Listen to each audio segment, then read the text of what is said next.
साल का ख्वाब तब पूरा हुआ जब नई नवेली बहू के कदम मेरे आंगन में पड़े। बहू अलीशा के पांव क्या पड़े मेरे घर में, मेरी तकदीर ही बदल गई। सीधे जा बैठा केबीसी के हॉट सीट पर। सामने थे महानायक अमिताभ बच्चन। गजब के इंसान है बच्चन साहब, सचमुच ऐसा इंसान पहले कभी अपने लाइफ में नहीं देखा। कोई घमंड नहीं, आम हो या खास, सबसे एक जैसा सलूक। मर्द आदमी है अमिताभ बच्चन, जो कोई एक बार मिल ले उनका हो जाए। ससुर विनोद कुमार के इस बोल पर तो बेटा और बहू है गदगद। तो वही बेटी आर्या ने सिर्फ इतना कहा, मेरे पापा जैसा दूजा कोई नहीं। केबीसी के हॉट सीट से बाजी जीतकर घर लौटे रिटायर्ड फौजी विनोद कुमार क्या गजब बोल गए अमिताभ बच्चन के बारे में। आइए उन्हें सुने और देखें। आज हमारे साथ एक केबीसी विनर विनोद कुमार जी, जो कि एयरफोर्स रिटायर्ड है। तो हम जानते हैं कि उनका झारखंड से लेकर के केबीसी तक का सफ़र कैसा रहा।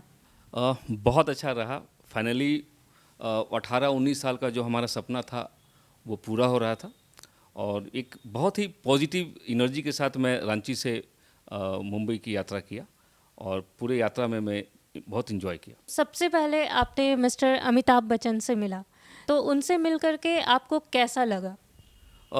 जितना बात भी मैं कहूँ मिस्टर बच्चन के लिए उतना कम होगा। वो अपने आप में एक इंस्टीट्यूशन है और उनकी सबसे अच्छी बात यह है कि वो जो कंटेस्टेंट हैं उनको बहुत कंफर्टेबल कर देते हैं। आप किसी भी परिवेश से जाते हैं, आप ग्रामीण परिवेश से हैं या शहरी परिवेश से हैं, वो आपको कंफर्ट जोन में ले आते हैं ताकि आप अपना 100% उनके सामने में दें। रियली मतलब उनके लिए कुछ भी कहना सूर्य को दीपक दिखाने जैसा है। Really he is a wonderful person. उनसे जो मैंने सीखा वो है, सबसे बड़ा चीज़ है कि पेशेंस। उनके अंदर बहुत पेशेंस है। दूसरा, डाउन टू अर्थ पर्सन है और तीसरा बहुत हम्बल है।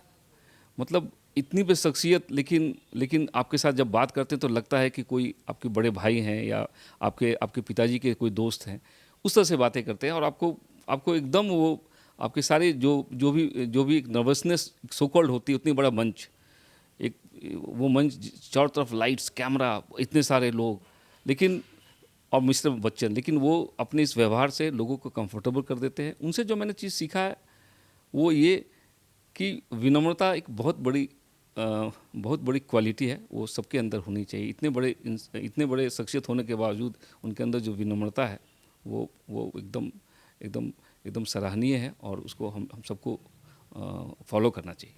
क्या क्या बाधाएं आई और फाइनली जब आप इस बार जो है सिलेक्शन हुआ और आप विनर बने, तो आपको कैसा लग रहा है? क्योंकि मुझे बचपन से ही क्विज़ का शौक़ था, तो कहीं ना कहीं एक नेचुरल रुझान थी इसके प्रति और मैं प्रयास तो 17-18 साल से कर रहा था, लेकिन अंतिम सफलता 2020 में मिली। और एक कन्फ्यूशियस की एक बात मुझे याद आ रही है कि जब आप लक्ष्य साधते हो और वो लक्ष्य को प्राप्त नहीं कर पाते हो तो आप अपने लक्ष्य को मत बदलो, अपने प्रयासों को बदलो। और मैंने प्रयासों को बदला और अंतिम रूप से सफलता प्राप्त की। मैं एक फौजी आदमी हूँ और मेरा मानना है कि जो लक्ष्य मैंने साधा है, मैं अड़ा रहा और अंत तक अड़ा रहा।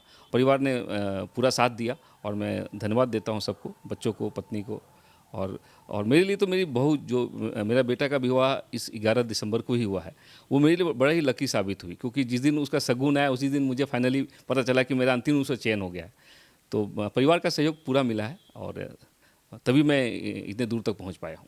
सर, पहले आप एयरफोर्स में वर्किंग थे, उसके बाद अचानक से आपको पढ़ाई के टुवर्ड्स या इंस्टीट्यूशन के टुवर्ड्स कैसे मतलब आपका मन आया?